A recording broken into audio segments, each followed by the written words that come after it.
আজ আমি আপনাদের শোনাতে চলেছি এক ভৌতিক ঘটনা। আশা করি ঘটনাটি আপনাদের ভালো লাগবে। তো ভিডিও শুরু করার আগে আপনাদের কাছে একটা ছোট্ট রিকোয়েস্ট, আপনারা আমার এই চ্যানেলটি সাবস্ক্রাইব করে দিন। তো চলেন বেশি দেরি না করে আজকের ভিডিও শুরু করা যাক। এক অন্ধকার রাতে তুষারবৃত শহরের এক পুরনো বাড়ির আস্তানা থেকে এক ব্যক্তি বেরিয়ে এলেন। তার নাম সেলিম। বাড়ির স্যাঁতস্যাঁতে ঘরগুলির মধ্যে ঘুরে বেড়ানোর সময় সেলিম একটি প্রাচীন চিঠি খুঁজে পেলেন, যা অনেক দিন ধরে একটি ধুলো মোছা আলমারির ভিতর রাখা ছিল। চিঠিটি খুলতে সেলিমের একটু আগ্রহ ছিল, কিন্তু যতই তিনি চিঠির লেখা পড়তে শুরু করলেন ততই চোখ বড় হয়ে উঠল। চিঠিটি ছিল মৃত এক নারীর কাছ থেকে, যার নাম ছিল মীরা।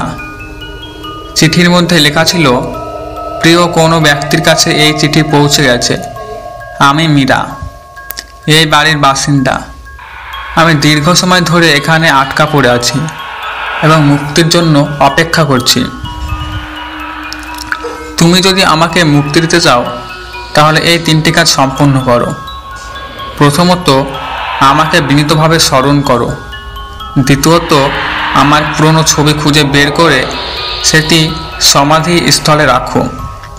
তৃতীয়ত, আমার মৃতদেহের প্রতিচ্ছবি যেন উজ্জ্বল হয় তা নিশ্চিত করো।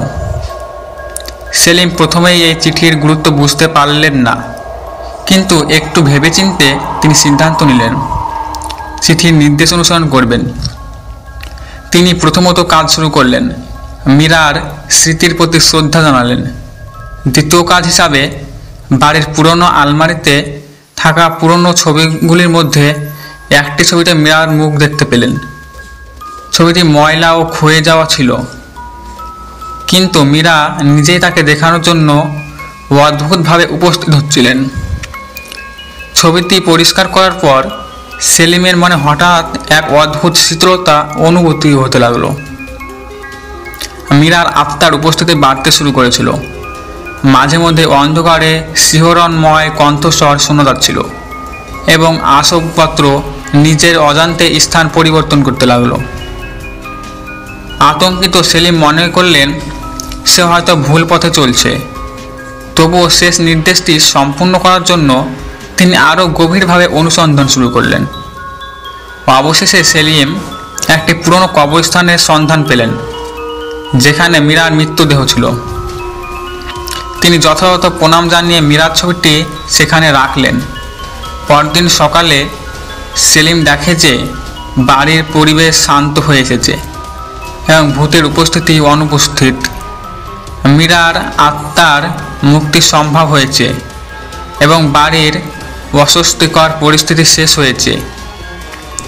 চিঠির প্রতি আনুগত্য করার পর সেলিম বুঝতে পারলেন যে কখনো কখনো অতীতের অস্পষ্ট বিষয়গুলোই আমাদের ভবিষ্যতে শান্তি আনতে পারে।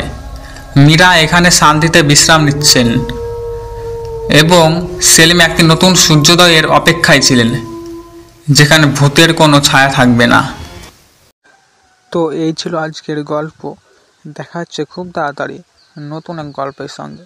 ততদিন সবাই ভালো থাকুন, সুস্থ থাকুন।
Doom.